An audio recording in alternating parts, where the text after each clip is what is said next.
Welcome to this episode of the Million Dollar Mastermind. I'm Larry Weidel, and before we get started, if you want to know exactly how to win again and again, go to weidelonwinning.com/webinar now to watch something I've put together for you. Now let's get going into this episode of Million Dollar Mastermind. I'm here this afternoon with Guy Shashaty, and we're going to have fun talking about winning. Hey, Guy, how are you doing today? I'm doing great, Larry. Great to be with you.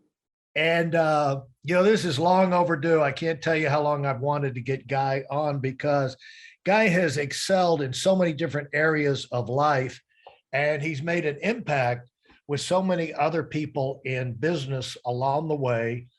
He's an entrepreneur. He's a builder. He knows how to get an idea in his head, take that, verbalize it, and get other people to buy in on it and make really great things happen.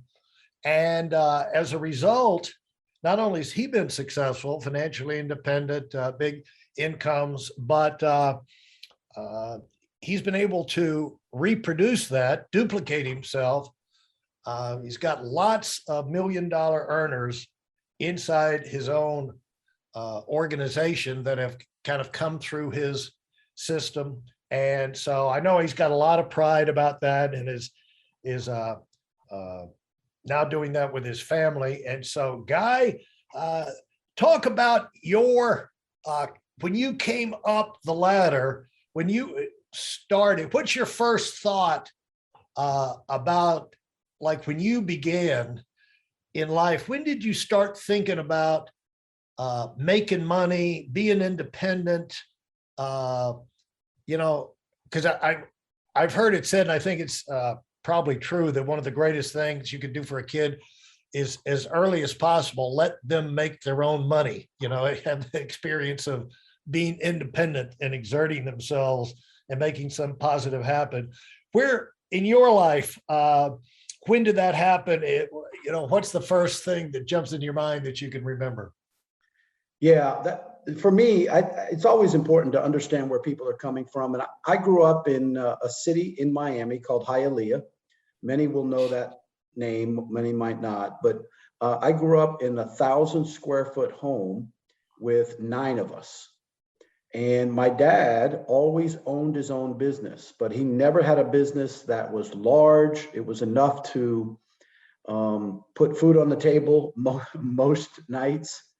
And with 4 older sisters and 2 younger brothers, I did not think about entrepreneurship. I did not think about money.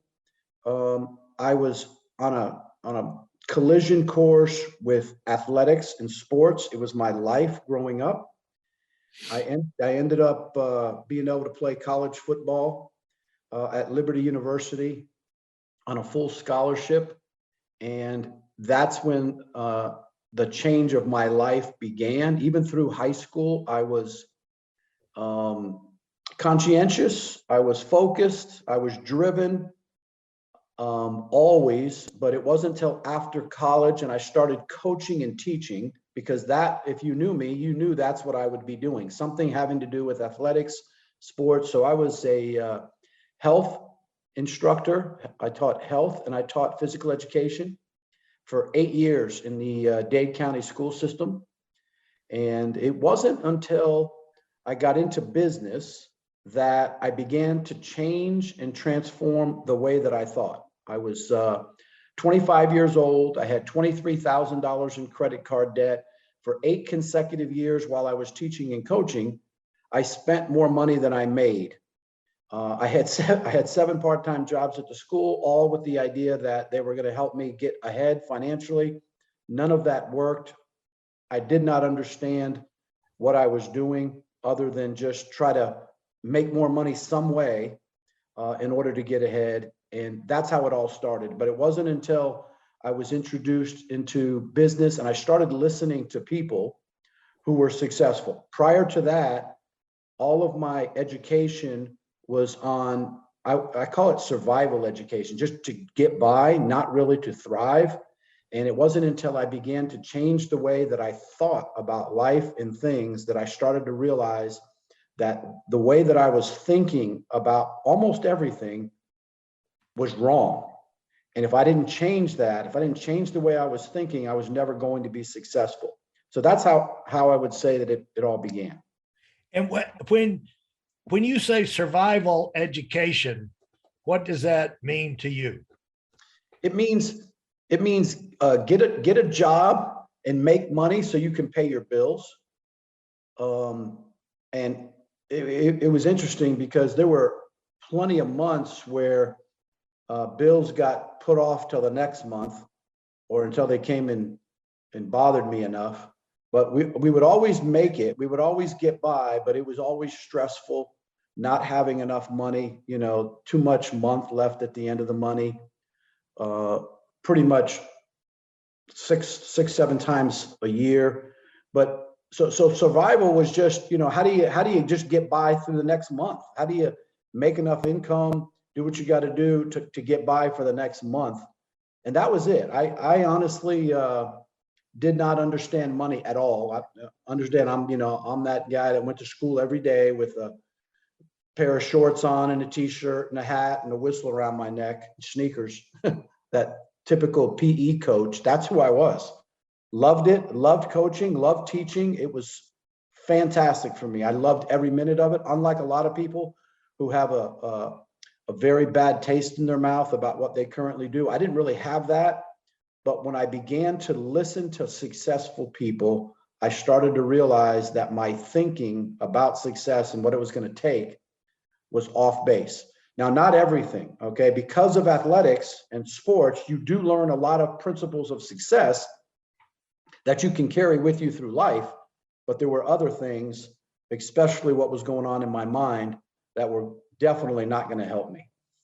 Let's see if we can put a beam of light on that issue, because you do have people, and I know, I know them, the best people in the world.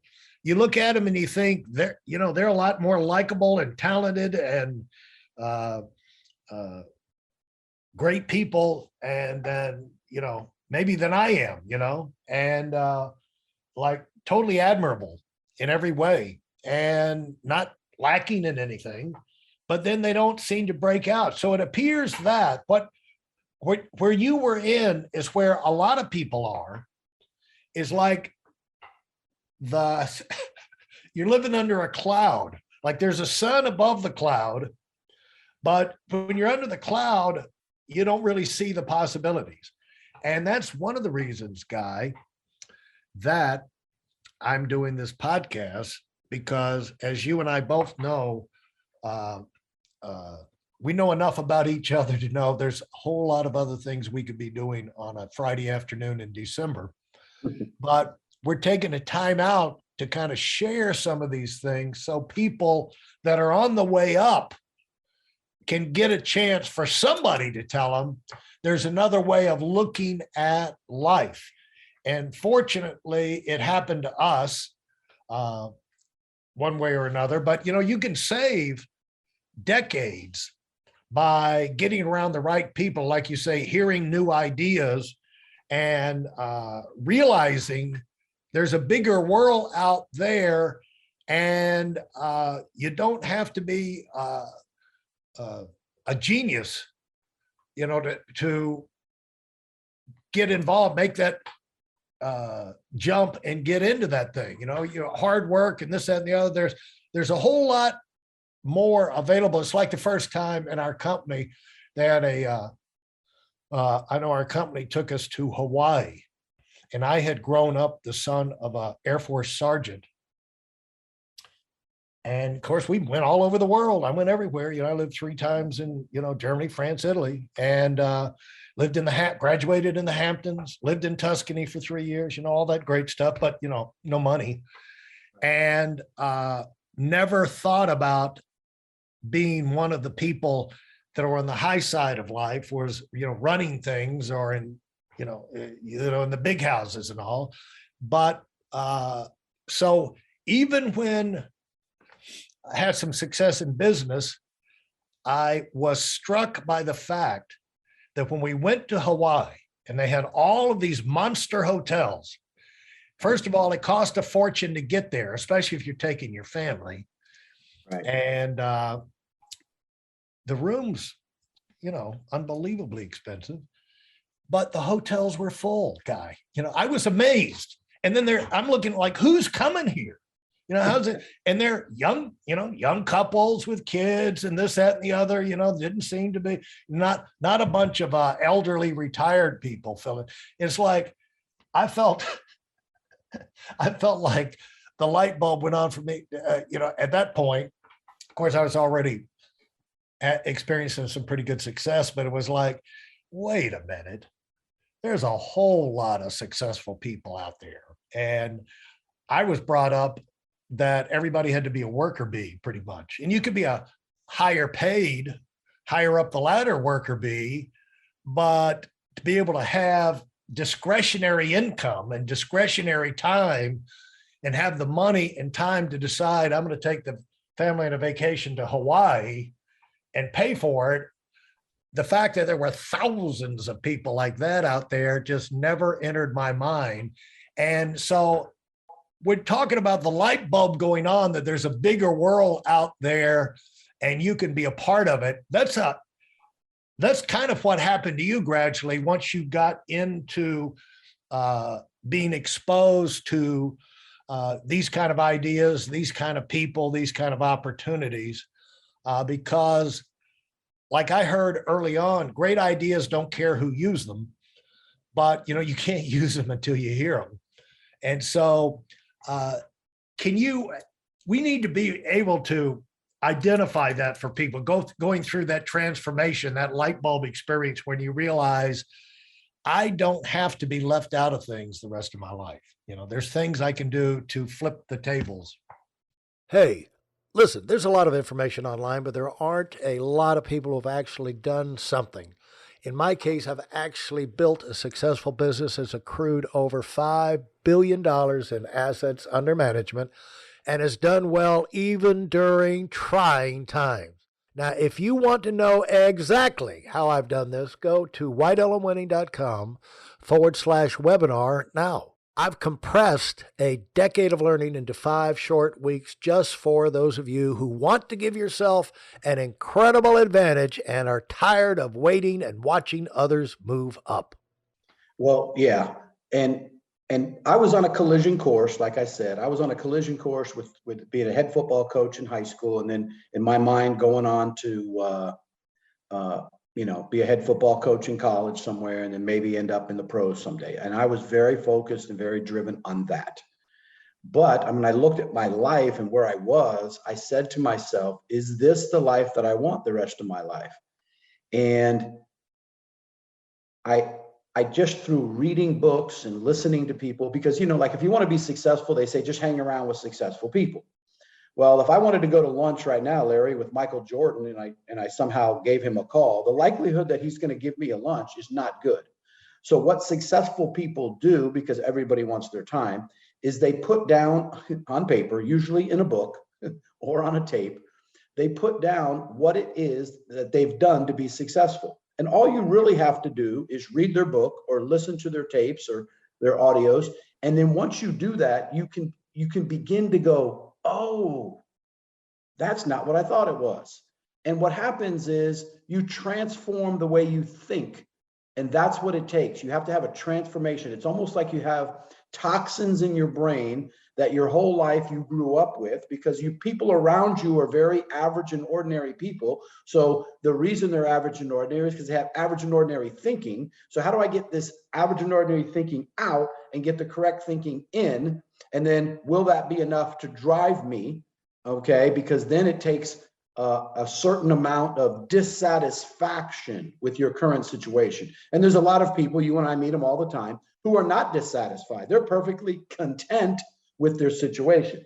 So what we look for when we're trying to find success is people who are dissatisfied, like they know there's more, they just don't have the vehicle, they're hungry, and hunger is like, it's absolutely necessary. Even if the embers of that fire are very faint because of their experiences to that point. They have to have some level of hunger in order for them to take it to the next level. And then once they get the realization back that their goals and dreams and their life does not have to turn out the way it's headed, that they can change that. Once they realize that, and that sometimes takes a while, they can begin the process of transforming the way they think and then becoming very, very successful.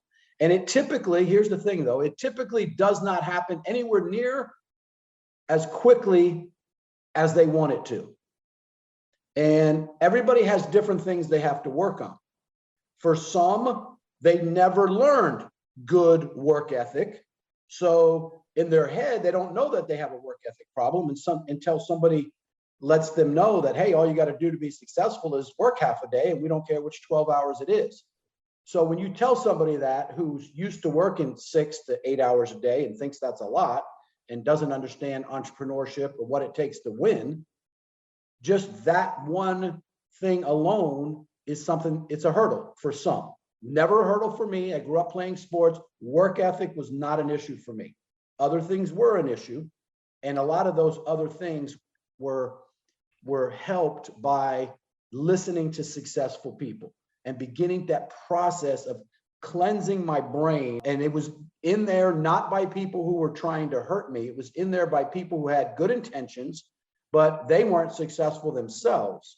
So you can't teach somebody something that you've never done or have any recollection of ever doing. You just can't. You can't tell somebody or teach somebody how to be successful if you're not successful. Because you've never gone through the grind. You've never gone through what it takes. And it's really hunger and grit. I call it hungrit. I'm hungry for success, but I'm also gritty. Gritty is that when I'm down, I'm not going to get up. I mean, I'm going to get up no matter what. And I think life is nothing more than a series of tons and tons of failures with a few successes built in. And what people think in their head is that life is a ton of successes with a few failures mixed in. The truth is it's not. Michael Jordan missed more shots than any other person in the history of the National Basketball Association, NBA. He's the number one, he's the GOAT, he's the greatest of all time. There's some that might disagree, but he's right there. And he missed more shots than anybody. But he had some successes along the way that make him the greatest of all time. There's tons and tons, right? Tom Brady, greatest quarterback of all time. And I use sports all the time because that's just what I know. And Tom Brady is just the greatest of all time quarterbacks.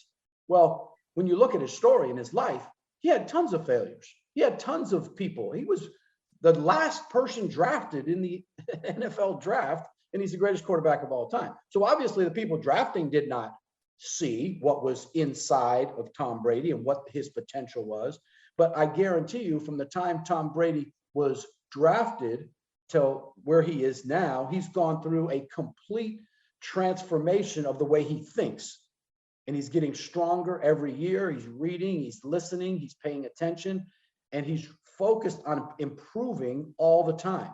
And until you surrender to that, and I don't mean till you get to a certain level of success, you really have to surrender to a lifetime of improvement, because there's always people that can teach you something regardless of how successful you are. And being open to that is extremely important, and it helps you stay humble as well as you have a lot of success.